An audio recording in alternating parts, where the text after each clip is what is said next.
نحمد و نصلی علی رسولہ الکریم اما بعد فاعوذ باللہ من الشیطان الرجیم بسم اللہ الرحمن الرحیم۔ میں نمل گروپ کے تمام والدین اور بچوں سے مخاطب ہوں۔ 2-3 دن سے میرے خالہ زاد بھائی کی ڈیتھ ہوئی اور کچھ طبیعت کی خرابی کی وجہ سے میں اسکول بھی حاضر نہیں ہو سکا، ورنہ کچھ نہ کچھ کسی موضوع پر جو میں نے علماء کرام سے سن رکھا ہے اور اپنے بڑوں سے سن رکھا ہے، بچوں کے گوش گزار کر دیتا ہوں کہ مجھ حقیر کی زبان سے اگر کسی کو فائدہ ہو جائے تو میری بھی آخرت بن جائے یا میری بھی آخرت سنور جائے اور ان کی بھی آخرت سنور جائے۔ ایک حدیث پاک کا مفہوم ہے کہ مبارک ہے وہ شخص جو خیر کا آلہ بنے، جہاں جائے اس کی وجہ سے خیر پھیلے، بھلائی پھیلے، نیکیاں پھیلیں۔ اور حدیث مبارک کا اس کا دوسرا ٹکڑا ہے، مبارک ہے وہ شخص جو شر کا تالا بنے، جہاں جائے اس کی وجہ سے برائی ختم ہو، بدی ختم ہو، برائیاں ختم ہوں، گناہ ختم ہوں۔ اللہ کے حبیب صلی اللہ علیہ وسلم نے کیسی مبارک دعا دی ہے۔ اور ایک حدیث پاک کا مفہوم ہے، خوش رہے، سرسبز و شاداب رہے میرا ہر وہ امتی جو میری بات کو سنے اور اسے جوں کا تو دوسروں تک پہنچا دے۔ آج الحمدللہ 27ویں رات ہے اور 21، 23، 25، 27، 29 ان مبارک راتوں کے متعلق سب لوگ اچھی طرح جانتے ہیں کہ ان میں لیلۃ القدر کو تلاش کرنے کو کہا گیا ہے۔ اکثر لوگوں کا زیادہ گمان یہ ہے کہ 27ویں رات ہے، لیکن مشہور علماء کرام کی بات یہی ہے کہ ان 5 راتوں میں کوئی جاگا جائے تو کیا پتہ ان میں سے کون سی رات لیلۃ القدر ہے، اللہ کرے ہمیں وہ نصیب ہو جائے۔ ایک تو یہ عرض کرنا تھا کہ اس میں کوئی خاص عبادت مخصوص علماء کرام فرماتے ہیں نہیں ہے، اتنے نوافل پڑھیں، اتنا اس میں ذکر کریں، اپنے آپ کو مشقت میں ڈالیں، یہ کریں وہ کریں، مقدار اس میں مخصوص نہیں ہے، بلکہ علماء کرام سے سنی ہوئی بات ہے کہ اس میں تو ہماری کیفیت کیا ہے، ہم کتنا خشوع و خضوع سے ہم 2 رکعت نفل ہی چاہے پڑھیں اور وہ اتنے اللہ کو پسند آ جائیں کہ اللہ کی بارگاہ میں قبول ہو جائیں، بجائے اس کے کہ ہم تیز 100 رکعت نفل پڑھ لیں اور ان میں سے ایک سجدہ بھی قبول نہ ہو، کوئی رکوع بھی قبول نہ ہو۔ جتنی بھی عبادت کر سکیں وہ انتہائی اخلاص کے ساتھ عمدہ ہو اور اس کا پھر اگلے دن تذکرہ نہ ہو، کسی سے تذکرہ نہ ہو۔ میں نے اسٹیٹس پہ بھی ایک چھوٹا سا مولانا صاحب کا بیان چڑھایا ہے، مجھے بڑی اچھی بات لگی ان کی کہ جو ہے اس میں تو دل کی کیفیت کو اللہ پاک دیکھتے ہیں، دل کی کیفیت کو دیکھتے ہیں، ہماری مقداروں کو نہیں دیکھتے، اور کوئی بھی احادیث سے وہ خاص طریقہ عبادت کا مقصود نہیں ہے۔ بس اللہ پاک سے دعا مانگیں، اللہ ہماری مغفرت فرما دے، ہماری بخشش فرما دے، اور جو عمل بھی ہو وہ دل کی توجہ، دل کے دھیان اور یکسوئی کے ساتھ ہو۔ اس میں ایک بات خاص یہ ہے کہ مردوں کے لیے خصوصاً کہ مساجد میں اکٹھے ہو کر عبادت کرنے کی بجائے اگر اس کو، یہ چونکہ نفلی عبادت ہے، اس میں کوئی اجتماعی عبادت نہیں، جیسے صلاۃ التسبیح کی جماعت بھی بعض جگہ پہ اجتماعی طور پر کرائی جاتی ہے، بہتر یہ ہے کہ اس سے اجتناب کر کے اسے انفرادی طور پر اپنے طور پر اگر کوئی پڑھنا چاہے تو پڑھ لے۔ اور وہ 2 رکعت نفل جو اس طرح تنہائی میں پڑھے جائیں، جن کو اللہ کے علاوہ اور ہمارے مونڈوں پہ جو فرشتے ہیں ان کے علاوہ کوئی نہ دیکھ رہا ہو، وہ اللہ کی بارگاہ میں ضرور قبول ہوتے ہیں، حدیث پاک کا مفہوم ہے۔ تو اس لیے گھروں میں کسی کونے میں اس کا اہتمام کر لیا جائے نفلی عبادت کا، تو یہ زیادہ بہتر ہے۔ اور پھر ایک اور دکھ کی بات یہ ہے کہ اچھی بات ہے، چلیں جن کے گھروں میں ماحول نہیں ہے وہ چلے جاتے ہیں، مساجد میں چلے جاتے ہیں، ساری رات عبادت کرتے ہیں، لیکن فجر کی نماز میں گھر جا کے سو جاتے ہیں سحری کر کے، بعض دفعہ فجر ہی جاتی رہتی ہے۔ تو ایسا ہرگز نہ ہو، ایسا ہرگز نہ ہو، چاہے تھوڑی عبادت ہو تو ستری ہو۔ اکثر علماء کرام بڑی پیاری مثال دیتے ہیں، کبھی بھی کوئی بچہ کیا، کوئی بڑا کیا، کوئی بھی نہ سمجھ سے نہ سمجھ آدمی بھی کچی ہانڈی نہیں کھاتا، کچا پھل نہیں کھاتا، کچا کیلا نہیں کھائے گا۔ جو چیز پوری پکی ہوئی نہ ہو تو اس کو تھو تھو کر کے پھینک دیں گے کہ یہ کیا، یہ تو پکی ہی نہیں ہے۔ ایسے ہی ہماری عبادات بھی ہیں کہ اگر ان میں جان نہ ہو، ٹکریں ماری جائیں، ٹھا سجدے، اور ہمیں پتہ بھی نہیں کہ ہم نے سجدے میں کیا پڑھا، رکوع میں کیا پڑھا۔ تو اس لیے علماء اکرام فرماتے ہیں کہ جو عبادت بشاشت کے ساتھ ہو سکے وہ اس لمبی لمبی رکعتوں والی عبادت سے بہتر ہے کہ جس سے ہمارا دل تنگ پڑا ہوا ہو۔ تو اس لیے جی لگا کر توجہ اور دھیان والی ہماری نمازیں ہوں، درود پاک پڑھا جائے، استغفار ندامت کے ساتھ جو ہے اللہ سے معافی مانگی جائے، اللہ ہماری پچھلی زندگی کے سارے گناہوں کو معاف کر دے، اللہ ہماری پچھلی زندگی کے سارے گناہوں کو معاف کر دے، اللہ ہمیں ان لوگوں میں ہرگز شامل نہ فرما کہ جن کی رمضان المبارک جیسے مبارک مہینے میں بھی بخشش نہیں ہوتی۔ حدیث پاک کا مفہوم ہے نا، آپ علیہ السلام نے ایک سیڑھی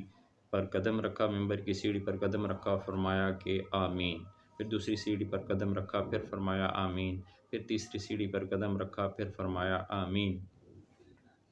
تو اس پر صحابہ رضوان اللہ علیہ مجمعین نے تعجب سے پوچھا، یا رسول اللہ صلی اللہ علیہ وسلم، اس سے پہلے ہم نے کبھی آپ کو ایسا کرتے نہیں دیکھا۔ تو آپ علیہ السلام نے فرمایا کہ ابھی جبرائیل علیہ السلام میرے پاس تشریف لائے تھے اور فرمایا ہلاک ہو جائے وہ شخص کہ جو رمضان المبارک کا مہینہ پائے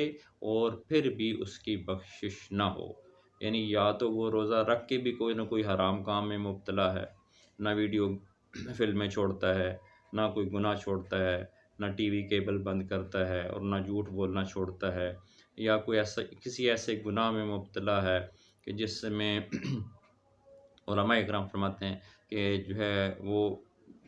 جو روزے کا سارا اثر ختم ہو جاتا ہے، یا پھر روزہ رکھتا ہی نہیں ہے، روزہ رکھتا ہی نہیں، اپنے آپ کو اپنے دل سے ہی عذر کاٹ لیتا ہے کہ میں روزہ نہیں رکھ سکتا۔ ان دنوں تو ہر موسم بھی بہت اچھا تھا الحمدللہ، دیکھا کچھ بچوں نے بھی، چھوٹی چھوٹی عمر کے بچوں نے بھی پورے روزے رکھے ہیں، بڑی خوشی ہوئی ہے، کم از کم ان کو اچھی عادت تو پڑی ہے۔ اور جو ہے دوسرا وہ شخص ہے کہ جو آپ علیہ السلام کا نام مبارک آئے اور وہ صلی اللہ علیہ وآلہ وسلم یعنی درود پاک نہ پڑھے۔ آپ علیہ السلام نے فرمایا کہ وہ بدبخت انسان ہے کہ جو میرا نام سنے اور درود پاک نہ پڑھے۔ اس لیے علماء فرماتے ہیں کہ کسی بھی مجلس میں جب بار بار آپ صلی اللہ علیہ وآلہ وسلم کا نام مبارک آئے تو اس میں ایک مرتبہ ضرور درود پاک پڑھا جائے، ایک مرتبہ پڑھنا واجب ہے، اور بار بار اس کو اگر پڑھیں ہر دفعہ تو یہ مستحب عمل ہے۔ اور تیسرا فرمایا کہ جو ہے تیسری مرتبہ جب میں نے قدم رکھا تو جو میں نے جبرائیل علیہ السلام نے فرمایا ہلاک ہو جائے وہ شخص جن کے والدین میں سے دونوں میں سے کوئی ایک یا دونوں بڑھاپے کو پہنچ جائیں اور وہ ان کی خدمت کر کے جنت حاصل نہ کرے، تو ہلاک ہو جائے وہ شخص۔ تو میں نے فرمایا آمین۔ یہ تین شخص کتنے بدبخت ہیں کہ رمضان میں جس کی مغفرت نہ ہو، ٹھیک طریقے سے رمضان نہ گزارے، اور دوسرا جو حضور پاک علیہ السلام کا نامی سنے اور درود پاک نہ پڑھے، اور تیسرا وہ شخص کہ جو والدین کی خدمت نہیں کرتا اور جو ہے ان سے بے ادبی سے پیش آتا ہے، اور جو ہے ان سے ترش روئی سے پیش آتا ہے، اور بعض بدبختوں کے بارے میں تو یہ سنا کہ نعوذ باللہ والدین کو گالیاں تک دیتے ہیں، ان سے ناراض ہیں۔ تو اس لیے علماء اکرام نے لکھا ہے کہ جو ہے جن لوگوں کی بخشش نہیں ہوتی، 4-5 شخصوں کی بخشش نہیں ہوتی، ان میں ایک والدین کا نافرمان بھی ہے۔ اللہ پاک ہمیں ان سے محفوظ فرمائے۔ ایک خصوصی بات اور گزارش کرنا تھی سب سے کہ اکثر دیکھا گیا کہ اس رات میں جبرائیل علیہ السلام، علماء کرام فرماتے ہیں کہ سارے فرشتوں کے ساتھ خود تشریف لاتے ہیں، کوئی جنگل، کوئی بستی، کوئی گھر، کوئی جگہ نہیں ایسی چھوڑتے جہاں کوئی بھی اللہ کو یاد کرنے والا ہو، عبادت میں مشغول ہو، اس سے نہیں کرتے ہوں، اور صرف اس گھر میں نہیں جاتے جس میں کتا ہو یا کوئی تصویر ہو جاندار کی، جیسے بعض لوگ اپنے بڑے رشتہ داروں کی تصویریں فریم کرا کے لگوا لیتے ہیں۔ نعوذ باللہ نعوذ باللہ، آج کل تو بعض نوجوانوں میں اتنا غلط رواج ہے کہ کسی فنکار کی تصویر لگا دیتے ہیں، کسی سیاسی لیڈر کی اتنی بڑی تصویر چھپوا کر گھر میں لگا دیتے ہیں، اور بعض لوگ جو ہے کو بزرگان دین کی تصویریں لگا دیتے ہیں، حالانکہ وہ منع کر کے گئے ہیں۔ تصویر کا کھنچوانا بلا ضرورت جو ہے، بلا ضرورت محض نمائش کے لیے، وہ تو ویسے ہی درست نہیں ہے، اس کو علماء نے حرام لکھا ہے۔ شناختی کارڈ وغیرہ، پاسپورٹ وغیرہ کی مجبوری کے درجے میں علماء نے اجازت دی ہے۔ موبائل کی تصویر کے بارے میں علماء کا کچھ اور فتویٰ ہے کہ وہ تو ایک سافٹ ویئر ہوتا ہے، موبائل بند کرتے ہیں وہ تصویر نظر نہیں آتی، لیکن کم از کم وہ تصاویر جو اخباروں کے اوپر بڑی بڑی فنکاروں کی ہیں، اور بعض جگہوں پہ عریاں تصویریں گھروں میں ہوتی ہیں، کتابوں کے اوپر تصویریں ہیں، کم از کم اس مبارک رات میں تو ان تصاویر کو جو ہے وہ بالکل چھپا دیا جائے، اور اگر کوئی فحاشی والی تصاویر ہیں، فنکاروں کی تصویریں ہیں، ان کو تو پھاڑ ڈالیں اور گھر میں سے ان کو اتار ڈالیں، اور اپنے بڑوں کو کبھی کبھی دیکھنا ہو، نہیں رہا جاتا ہم سے، تو اگر وہ کاغذ پہ بنی ہوئی تصویریں ہیں تو ان کے فریم الٹے کر دیں، ان کے فریم الٹے کر دیں کہ ہمارے گھر میں کم از کم اس مبارک رات میں تو رحمت کے فرشتے آئیں۔ اور جو ہے جس گھر میں کوئی، اللہ معاف کرے اللہ معاف کرے، کہ کوئی فحاشی کے کام میں مبتلا ہے، فحش کام میں، سخت برے فعل میں مبتلا ہے، جس سے زمینیں بھی ہل جاتی ہیں، تو اس گھر میں بھی رحمت کا فرشتہ نہیں آتا۔ جس گھر میں کتا ہو اس گھر میں بھی رحمت کا فرشتہ نہیں آتا۔ بعض علماء اکرام سے سنا جس گھر میں ننگے سر عورت ہو وہاں بھی رحمت کا فرشتہ نہیں آتا۔ تو ان چیزوں سے ہم سارے کے سارے بچیں، اور جن 4 شخصوں کی بخشش نہیں ہوتی ان میں سے ایک جو ہے وہ دائمی شراب خور ہے، اور اس نے توبہ نہیں کی ہوئی، اور ایک والدین کا نافرمان ہے، اس کی بھی بخشش نہیں ہوتی۔ قطع رحمی کرنے والا، قطع رحمی کرنے والا، دل میں کینہ یا بغض رکھنے والا، اور بغض تو کہتے کسی سے نفرت کرنا، اور کینہ یہ کہ اتنی دل میں سخت نفرت کے جذبات ہو کہ مجھے جہاں بھی ملا میں اس سے ضرور بدلہ لوں گا۔ اس میں علماء اکرام فرماتے ہیں خصوصاً جو ہمارے محرم رشتہ دار ہیں ان سے ہماری ناراضگی نہ ہو، ان سے قطع تعلق نہ ہو، ان سے ہماری ناراضگی نہ ہو، ہم ایک دوسرے کو سلام کر لیں، ٹھیک ہے، خود غلطی کی ہوئی ہے تو اس سے معافی مانگ لیں، جو ہمارے بڑے ہیں تو ہم خود ان کے پاس چلے جائیں، اپنا چھوٹا پن دکھائیں، اللہ پاک جو ہے شاید کو یہ ہماری عطا پسند ہو جائے اور یہ ہماری بخشش کا ذریعہ بن جائے۔ آخر میں جب یہ رات ختم ہو جاتی ہے، فرشتے واپس چلے جانے لگتے ہیں، تو حدیث پاک کا مفہوم ہے کہ فرشتے پھر پوچھتے ہیں کہ جبرائیل امین کہ اللہ پاک نے مومنوں کے ساتھ کیا کیا؟ تو جبرائیل علیہ السلام فرماتے ہیں کہ 4 شخصوں کے علاوہ سب کو بخش دیا۔ فرشتے پوچھتے ہیں کہ وہ 4 شخص کون ہیں؟ تو پھر کہا جاتا ہے کہ دائمی شراب خور کی بخشش نہیں ہوئی، والدین کا نافرمان، والدین کی بات نہیں مانتا جو، اس کی بخشش نہیں ہوئی۔ اس میں ایک بات خاص یاد رکھیے گا، جو والدین بچوں کو گناہ کی دعوت دیتے ہیں، گناہ کے کام کرو ہی کرو، یہ وہ شامل نہیں ہیں۔ جو کوئی بچہ والدین کی گناہ کی بات نہیں مانتا وہ اس میں شامل نہیں ہے۔ تو کوئی بھی والدین ایسے عموماً ایسے نہیں ہوتے جو کسی بچے کو کہیں گناہ کا کام کریں، لیکن بالفرض اگر کسی گھر میں کسی بچی کو کوئی ماں کہتی ہے کہ بیٹے دوپٹہ سر پہ نہ اوڑھا کرو، تو اگر بچی اس وجہ سے ماں کی بات نہیں مانتی تو وہ گناہ گار شامل نہیں ہوگی۔ بعض گھروں میں یہ رواج ہے، اللہ معاف فرمائے، کہ ہم ماڈرنزم کی طرف زیادہ جاتے جا رہے ہیں، یا بچوں کو جان بوجھ کے کہا جاتا ہے کہ شلوار قمیض کو چھوڑو، نعوذ باللہ پینٹ شرٹ ٹائی پہنا کرو، یا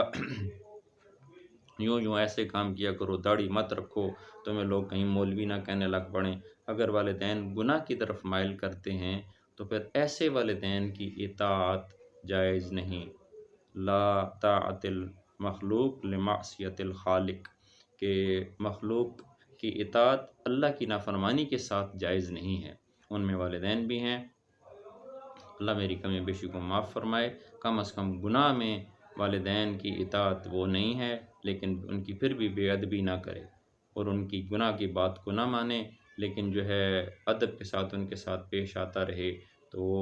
بے ادبوں میں شمار نہیں ہوگا، اور ان لوگوں میں شمار نہیں ہوگا کہ جن کی بخشش لیلۃ القدر میں بھی نہیں ہوتی۔ اور جو ہے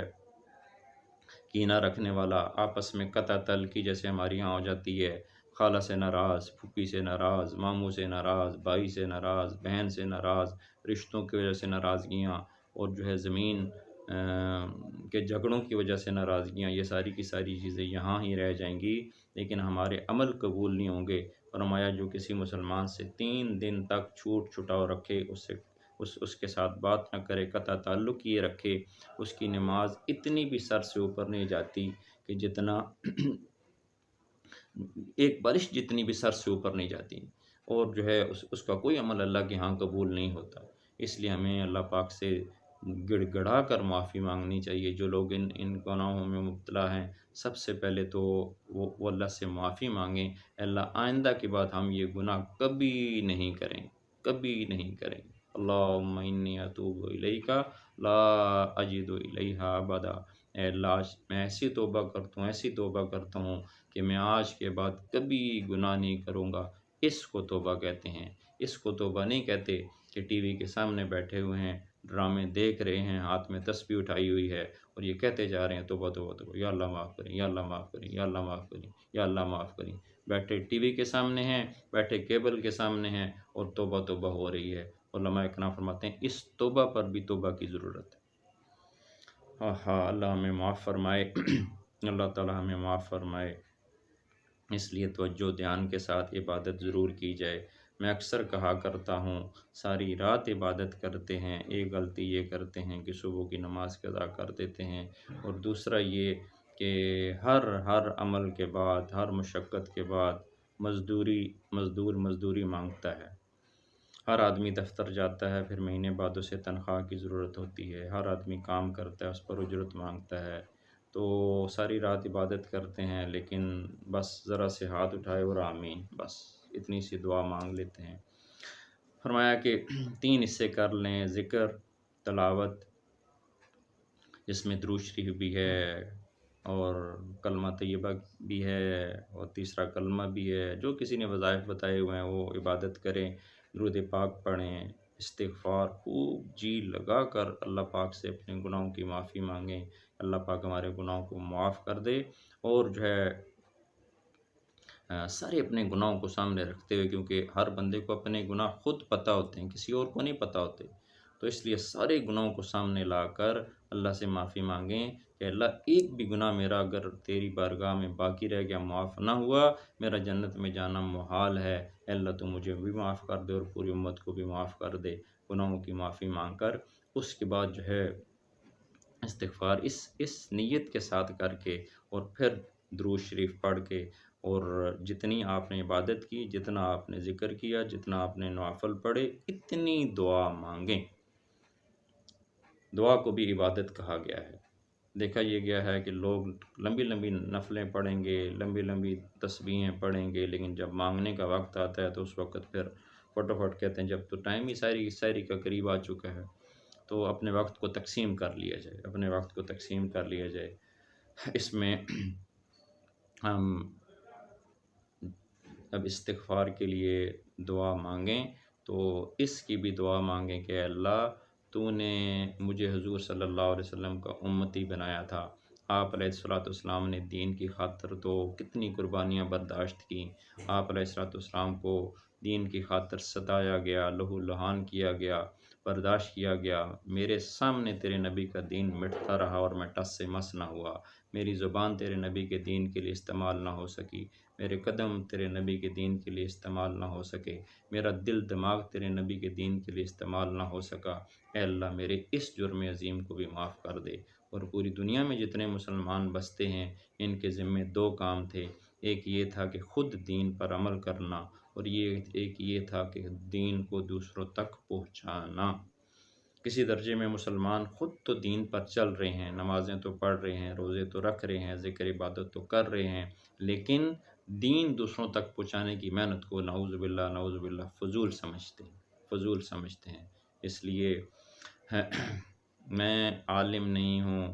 عالم نہیں ہوں، ہرگز میں عالم نہیں ہوں، اللہ میری کمی کوتاہی کو معاف فرمائے۔ ہاں، علماء کرام سے سنا اور درد دل رکھنے والے لوگوں کے پاس اٹھنے بیٹھنے کا موقع ملا، وہ یہی فرماتے ہیں سب سے بڑی توبہ ہم یہ کریں، اور اے اللہ سب سے بڑا ہمارا جرم یہ ہے کہ نبی صلی اللہ علیہ وسلم ختم نبوت کی وجہ سے ہمارے ذمے جو ذمہ داری ڈال کر گئے تھے، اے اللہ ہم سے وہ ذمہ داری پوری نہ ہوئی، ہمیں معاف کر دے، اے اللہ ہمیں معاف کر دے، چاہے کوئی وہ مرد ہے چاہے کوئی وہ عورت ہے۔ ہمارے گھر کے کتنے افراد بے نمازی ہیں، ہم ان کو نماز کی دعوت نہیں دیتے۔ ہمارے اپنے بیٹے بیٹیاں سالہ سال نماز نہیں پڑھتے، اور بچیاں پردہ نہیں کرتی، موسیقی کی عادی ہیں، اور جو ہے ہمارے گھروں میں ہمارے محرم رشتہ دار کتنے کسی نہ کسی نعوذ باللہ فرض کو چھوڑ رہے ہیں، کسی کبیرہ گناہ میں مبتلا ہیں، ہم ان کو دعوت نہیں دیتے۔ ہمارے کتنے دوست اور کتنی عورتوں کی کتنی سہیلیاں، بچیوں کی سہیلیاں، وہ نمازوں سے دور ہیں، پردوں سے دور ہیں، ہم کتنا ان کے لیے روتے ہیں، ہم کتنا ان کے لیے کڑتے ہیں، ہم کتنا ان کے لیے کڑتے ہیں۔ اس لیے فرمایا کہ ہم اس کی بھی اس رات میں معافی مانگیں کہ اے اللہ تو ہمیں معاف کر دے، تو اے اللہ تو ہمیں معاف کر دے کہ ہم نے نبی صلی اللہ علیہ وسلم کے دین کو مٹتے ہوئے دیکھا اور ایک بھی آنسو ہمارا نہ نکلا۔ گھر میں پرش پیالی ٹوٹ جائے، چیخیں نکل جاتی ہیں سب کی، اس لیے اس کے اوپر ہمارا جان مال وقت لگا ہوا ہے، دین کے اوپر ہمارا کچھ لگا نہیں، ہماری آہیں کیسے نکلیں؟ گھر کے اندر کوئی نقصان ہو جائے، کوئی بچہ جو ہے گھر کی کسی ٹوٹی کو خراب کر دے،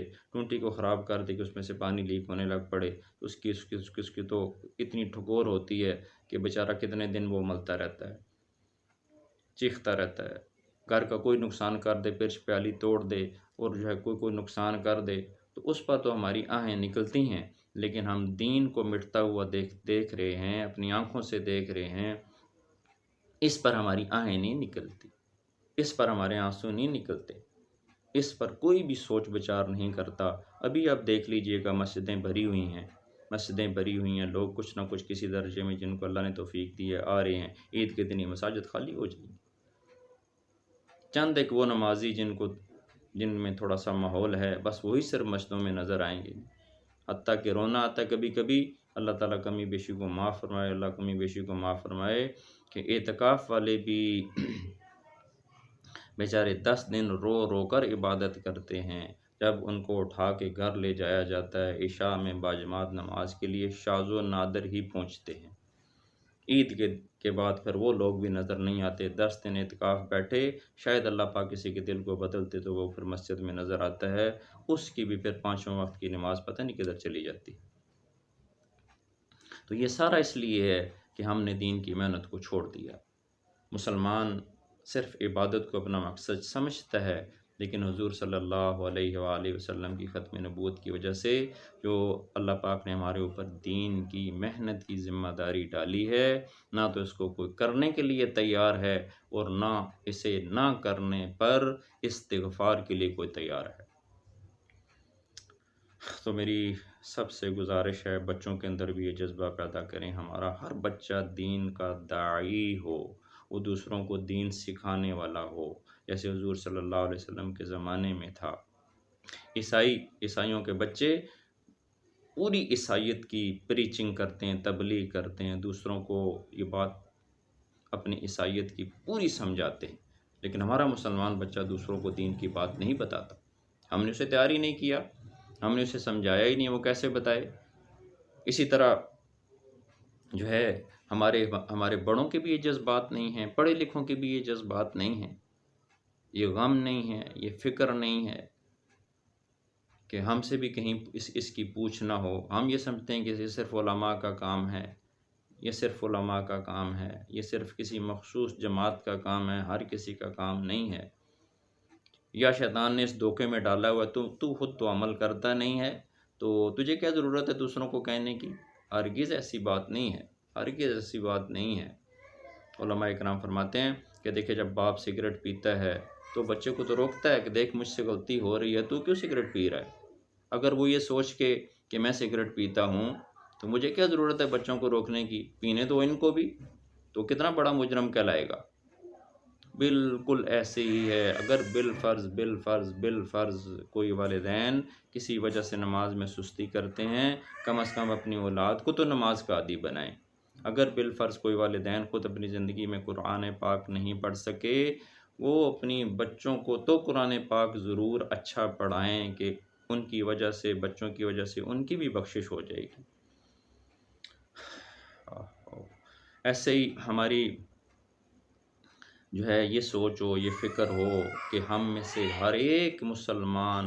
مسلمان دین کی محنت کرتا کرتا اس دنیا سے جائے۔ اللہ ہم سب کا خاتمہ ایمان پر فرمائے۔ مجھ گناہگار کو بھی دعاؤں میں یاد رکھیے گا۔ اللہ پاک ہماری کمی کوتاہیوں کو معاف فرمائے، اور جو ہے سارے مسلمانوں کو حضور صلی اللہ علیہ وسلم کا سچا عاشق بنائے۔ اللہ پاک ہمیں اپنا محبوب بنائے، ہماری مغفرت فرمائے، ہماری بخشش فرمائے۔ اللہ پاک اس مبارک رات کو ہمیں نصیب فرمائے اور ہماری دعاؤں کو قبول فرمائے۔ وآخر دعوانا ان الحمد للہ رب العالمین۔ السلام علیکم ورحمۃ اللہ۔